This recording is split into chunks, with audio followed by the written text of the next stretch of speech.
Ministeerri magaalaa fi bu'uuraalee misoomaa damee konistiraakshanii guddisuuf inisheetiivii bara faranjoota 2025 hanga 2050tti hojiirra oolu qopheesse. Sagantaan jalqabsiisa inisheetiivii ce'umsa indaastirii konistiraakshanii waggoota 25 guyyaa har'aa gaggeeffameera. Waltajjicha irratti ministeerri muummee itti aanaan obbo Tamasgeen Turonaan inisheetiivichi damee indaastirii konistiraakshanii ammayyaa dorgomaa fi sadarkaa idil addunyaa eege kan uumuu fi rakkoolee damichaa kan furudha jedhan. Ministeerri magaalaa fi bu'uuraalee misoomaa caaltuu isaaniin gama isaaniin karoora waggaa 10 keessatti carraan hojii akka uumamuu fi fayyadamummaan lammiilee haqa qabeessa ta'e akka mirkanaa'uuf hojjetamaa jiraachuus dubbataniiru.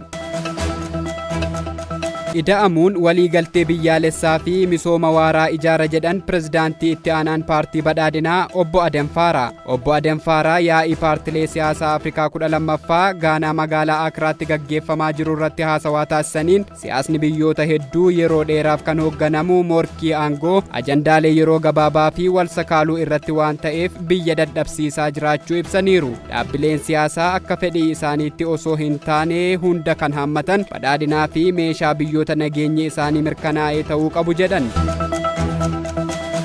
Koomishiniin haaromsaa biyyaalessaa hidhattoonni duraanii 65,000 fi 500 ol adeemsa haaromsaan gara hawaasaatti deebi'aniiru jedhe. Koomishiniin haaromsa biyyaalessaa ibsa baaseen hidhattoota duraanii waamicha mootummaa jaarsolii biyyaa fi waliigaltee nageenyaa fudhachuun gara nagaatti dhufan humna misoomaa fi nageenya biyyattii akka ta'aniif hojjechaa jira jedheera.